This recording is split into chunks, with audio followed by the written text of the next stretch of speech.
Onda Regional Murcia presenta las píldoras de economía doméstica del ICREF.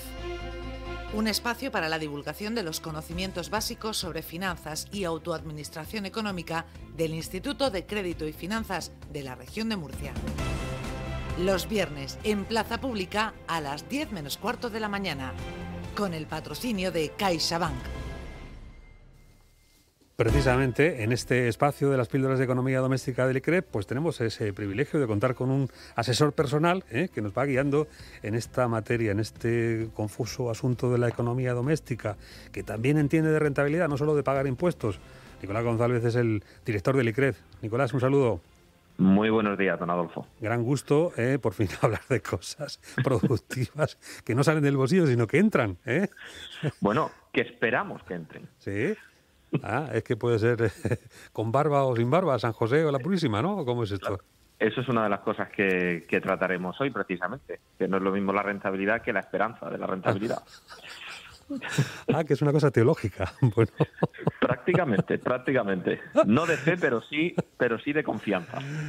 Pues a ver, cuente. Empiece usted por el principio, porque ¿qué se entiende? Vamos a concretar el asunto por beneficio. Por ejemplo, en el caso de una empresa.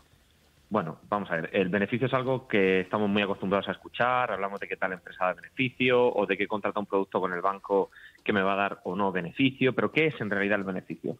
Pues es una magnitud muy sencilla, es simplemente pues, el resultado de restarle a los ingresos que hemos obtenido pues, en una empresa, fundamentalmente por las ventas, pues de restarle a esos ingresos los gastos en los que hemos incurrido para poder llevar a cabo esas ventas. La cuestión es, y aquí ya empezamos a complicar un poquito, es que el resultado no es una medida única, no hay un solo resultado. Por simplificar mucho, pues podemos decir que hay tres pequeñas medidas o tres medidas de resultado. Una empresa registra lo que se conoce como el resultado de explotación. ¿Y eso qué es? Pues la diferencia entre los ingresos y gastos que se han derivado de su actividad comercial. Si yo tengo pues un pequeño negocio dedicado a frutería, por ejemplo, pues mi resultado de explotación será la diferencia entre lo que yo he ingresado por vender esos productos, esa fruta, y los gastos que a mí me ha ocasionado, es decir, la compra de la mercancía, el alquiler del local, los suministros, la luz, etcétera.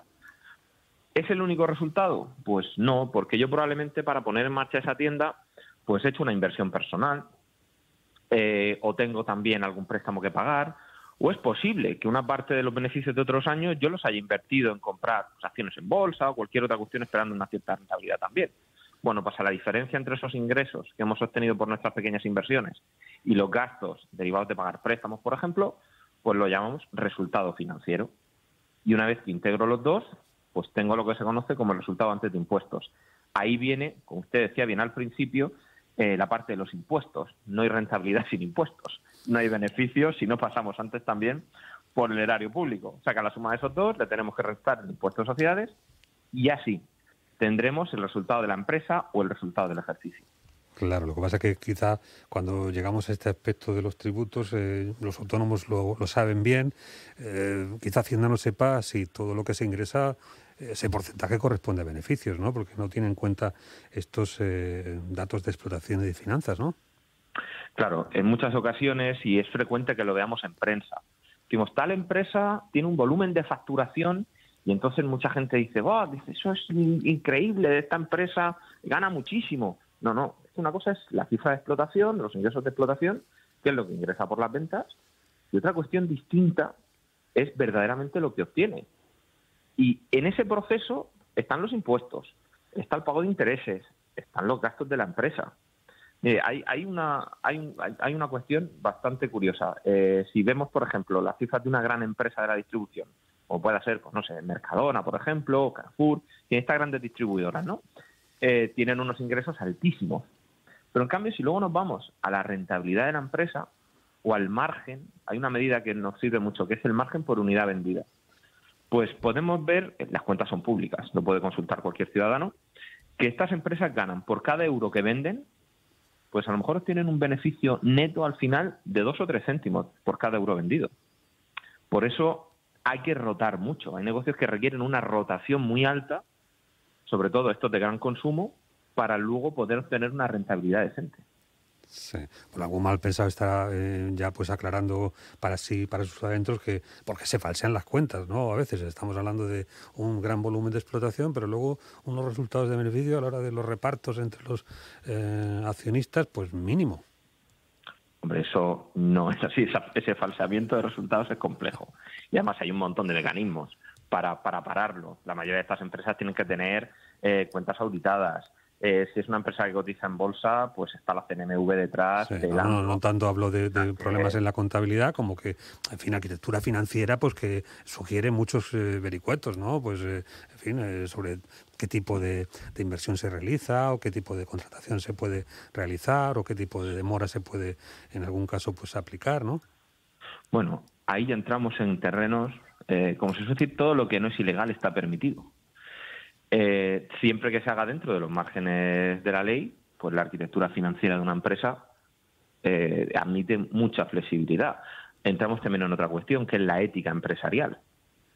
Ya hay, de hecho, algunas medidas de beneficio, rentabilidad, que indican que no solo tenemos que medir la rentabilidad en términos económicos, sino también en la rentabilidad o en el beneficio que la empresa procura a determinados agentes clave, como pueden ser sus empleados, o como puede ser la comunidad local en la que desarrollan su negocio. El beneficio, como digo, pues se puede medir utilizando muchos componentes. Pero al final no lo olvidemos. Una empresa, si tiene que funcionar, tiene que ser rentable desde un punto de vista económico. Uh-huh. Bueno, por eso cuando planteamos estos dos binomios que creíamos sinónimos, beneficio y rentabilidad, la rentabilidad, si da poco beneficio, sería la cuestión, ¿no? Claro, son dos magnitudes que están relacionadas. O sea, una empresa, para ser rentable, pues debe tener un beneficio previo. La rentabilidad al final, ¿qué es? Pues es el retorno que tenemos de la inversión. Si estamos invirtiendo 100 euros, por ejemplo, o 1.000 euros, ¿no?, en un proyecto, y este año nos arroja un beneficio de 100, pues hemos tenido una rentabilidad del 10%. Pero es posible que en ese proyecto que nos ha dado 100 euros, en lugar de invertir 1.000, pues hayamos invertido 2.000. En ese caso, el beneficio es el mismo, pero el retorno que hemos obtenido es justo la mitad. Luego, es interesante aquí distinguir cuál ha sido la inversión inicial para ponerla en relación con ese resultado. Que entonces nos dará de verdad cuál ha sido el retorno en términos relativos que nosotros hemos obtenido. Y además de la rentabilidad, es importante, y además es una tendencia que estamos viendo cada vez más y se está popularizando mucho, es eso de la inversión en valor. Y es ir un pasito más allá de la rentabilidad, que es ver si verdaderamente las empresas generan valor en términos de efectivo. ¿De qué nos sirve, por ejemplo, tener una empresa que nos da un beneficio de 1.000 si hemos tenido unas ventas que no hemos cobrado? Claro, yo puedo registrar ingresos por ventas, 100, gastos de esas ventas, 60, y el beneficio es 40. Pero ¿es igual si yo he cobrado esos 100 a si no los he cobrado? Pues obviamente no. Luego, además de la rentabilidad, cuando vayamos a hacer una inversión o cuando dentro de nuestra empresa nos propongamos comenzar un nuevo proyecto, es muy importante que seamos capaces de ver la capacidad que tenemos, y eso en economía, en empresa lo llamamos la capacidad para generar flujos de caja en el futuro y para convertir los ingresos en cobros, que es lo que de verdad a nosotros nos va a generar un retorno. Uh-huh. Si no, todo queda en el papel. Nos ha dejado una tabla aquí, pues no sé si, en fin, serviría como regla de 3 para, en fin, modelo empresarial de 1.000 invertidos en retorno de 100, el 10%, si aumenta la inversión, pero evidentemente se reduce el ingreso aumenta porque estamos moviendo mucho más capital, pero se produce un porcentaje menor, ¿no? Habla usted de los 10 céntimos de las grandes superficies de alimentación, ¿no? Que, bueno, ganar ese porcentaje parece irrisorio, pero claro, si vendemos tropecientos mil, estamos hablando de un ingreso mucho mayor, ¿no? Claro, ese concepto intuitivo que nosotros tenemos detrás, en realidad en economía se descompone en distintos factores.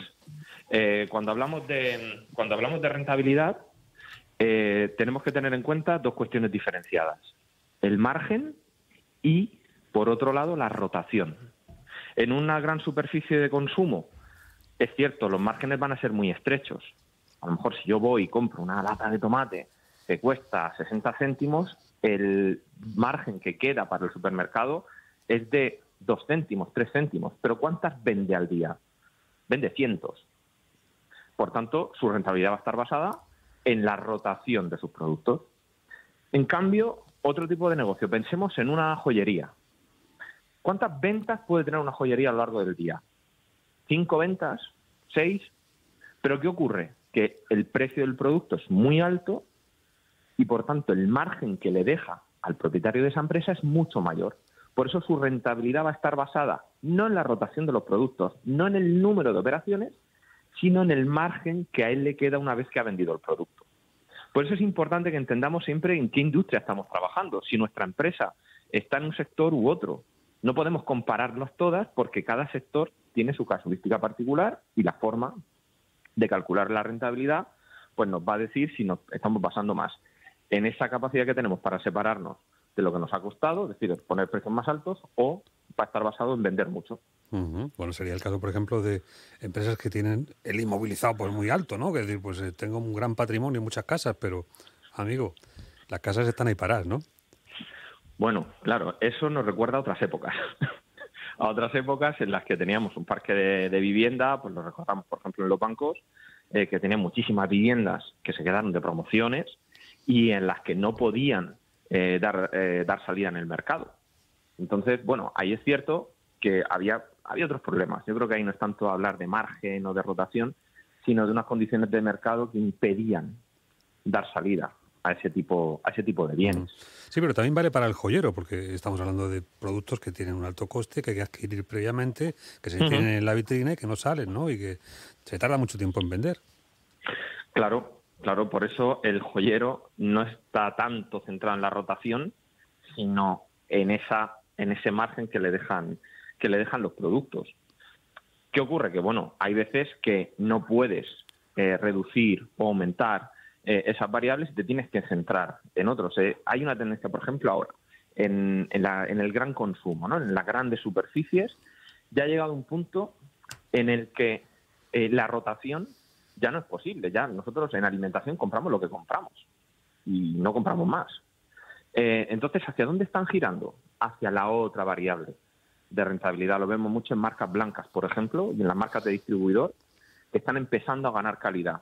Pero eso es porque el consumidor lo está demandando. Bueno, pues ahí podemos tener la duda, si es por una demanda del consumidor o porque, agotada ya la vía de la rotación, la única manera, o la principal manera, de mejorar la rentabilidad es incrementar los márgenes. Si ofrezco un producto de mayor calidad, habrá un incremento en los gastos, pero la percepción de mayor calidad en el consumidor me va a permitir cobrar un precio mayor y, por tanto, que mis márgenes sean también mayores y, con ello, mi rentabilidad. Estamos hablando con Nicolás González, que es el director del ICRE, Instituto de Crédito y Finanzas de la Región de Murcia, en estas píldoras de economía doméstica que CaixaBank financia y que además pues nos aporta esa luz en esta materia de las finanzas y de la economía doméstica. Pero cuando nos decía Nicolás que esto de la rentabilidad puede tener también algo de fe o de una expectativa pues no tangible, quizás se refiere a esta parte del coste de oportunidad, ¿no? En donde quizás subjetivamente pues uno piensa que aquí puede haber turrón y luego pues no hay tal. Pues dicho de forma más prosaica, muy navideña. Pues por ahí iría un poco los tiros que yo comentaba antes. Vamos a ver. Cuando nosotros tomamos, y ya no hablo ni siquiera de economía doméstica, hablo de decisiones en la vida. Cuando nosotros tomamos una decisión, siempre estamos renunciando a algo. Pero al final decidimos, por ejemplo, en un restaurante, cuando tenemos que elegir en una carta, nos decidimos por un plato. Lo hacemos asumiendo, por un lado, el coste, que nos puede parecer razonable, pero además creemos que la satisfacción que nos va a proporcionar ese plato es superior a la de cualquiera de las alternativas que tenemos en el menú. Por tanto, ahí estamos asumiendo lo que existe un coste de oportunidad. Estamos diciendo, escojo esto frente a todo lo demás. Pues cuando hacemos una inversión pasa algo parecido. Nosotros podemos decir, bueno, voy a invertir en determinada empresa que tiene pues una rentabilidad esperada del 5%. Y es una empresa que se dedica, no sé, por ejemplo, a la venta de productos tecnológicos. Y yo me voy al mercado y veo que otras empresas similares están ofreciendo una rentabilidad no del 5, sino del 6%. ¿Tendría sentido que yo invirtiera en una empresa del 5 cuando el sector me está dando el 6? O sea, el coste de oportunidad de invertir en una empresa tecnológica sería de en torno al 6%. ¿Por qué irme al 5%? Pues el coste de oportunidad al final es la esperanza que el inversor tiene de recobrar un determinado dinero a lo largo del tiempo. De forma que si una empresa no es capaz de cubrir esa esperanza que el inversor tiene, será muy difícil que cubra sus necesidades de financiación. Por eso hay que tener siempre en cuenta ese coste de oportunidad. Y quiero remarcar ese concepto de rentabilidad esperada, porque cuando vamos a un banco y contratamos, por ejemplo, un producto financiero, un fondo de inversión o unas acciones, siempre tenemos que tener en cuenta que la rentabilidad no es cierta. La rentabilidad es esperada. Hay una esperanza de una rentabilidad, pero que depende de una multitud de factores que no podemos en muchos casos controlar. Entonces, cuando tomamos estas decisiones, primero, no nos debemos dejar llevar por ese lenguaje mágico o fantasioso que pueden utilizar para vender determinados productos, y tenemos que ser conscientes de que siempre asumimos un riesgo y de que esa expectativa de rentabilidad puede no cumplirse, porque desgraciadamente no lo controlamos todo. No hay ningún plan de negocio infalible, ni por supuesto eslogan comercial publicitario de bancos o similares que haga en verdad pues todo esto y que sea una certeza. Tampoco en el ámbito de la empresa, ¿no? Cuando hablamos de adquirir pues determinado producto pensando que va a ser la caña, ¿no? Que va a estar muy de moda y luego se queda en el almacén. Bueno, aquí es fundamental, cuando estamos hablando de nuestra propia empresa, como solemos decir en términos coloquiales, no vale hacerse trampas al solitario. Lo que tenemos que hacer es una planificación realista, un plan de negocio realista. Cuando vamos a una entidad financiera buscando financiación y vemos que las proyecciones son muy fantasiosas, eso al banco no le gusta. ¿Por qué? Porque el banco al final también es conservador, es consciente de esos riesgos. Entonces, cuando nosotros hacemos esas proyecciones, tenemos que ser realistas a la hora de planificar esa rentabilidad, hacer un buen análisis de mercado. Es cierto que no lo podemos controlar todo, pero sí podemos reducir la incertidumbre. La podemos reducir, pues efectivamente, con ese análisis de mercado, con un buen análisis financiero, controlando cuáles son las variables macroeconómicas que nos pueden afectar, pues como ahora mismo fundamental la inflación, qué efecto puede tener eso en las pautas de consumo de los ciudadanos. Si todo eso no lo tenemos en cuenta, pues sí, compraremos un producto que objetivamente puede ser maravilloso, pero que si no se dan las condiciones ni los gustos, nos puede llevar a un pequeño desastre financiero en la empresa. En cualquier caso, minimizarlo, pues no poniendo todos los huevos en la misma cesta, sería una solución también que haría pues de paliativo, ¿no?, ante el posible debacle. Así es, a eso lo llamamos, en economía, eso de no poner los huevos en la misma cesta, lo llamamos diversificación del riesgo. Qué bonito, qué bonito. Bueno, y lo de invertir en un sitio así que parece tal igual, soga de ahorcado, ¿eh? Sí, cuidado. Si alguien nos promete algo seguro, nos está mintiendo. Qué listo, Nicolás González, gallego, director del ICREF, es, como decimos hoy, la rentabilidad, objeto de atención en este foco por el descubrir esas nociones básicas de economía y de finanzas, economía doméstica, que el Instituto de Crédito y Finanzas de la Región de Murcia tiene prácticamente como objetivo principal. En su ADN está el que todos conozcamos estos conceptos de una manera pues más clara y fluida. Don Nicolás, mil gracias. La semana que viene gracias más. A vosotros. Un abrazo. Así será. Buen fin de semana. Un abrazo y buen fin de semana a todos. Onda Regional de Murcia presenta Las píldoras de economía doméstica del ICREF. Un espacio para la divulgación de los conocimientos básicos sobre finanzas y autoadministración económica del Instituto de Crédito y Finanzas de la Región de Murcia. Los viernes en Plaza Pública a las 10 menos cuarto de la mañana, con el patrocinio de CaixaBank.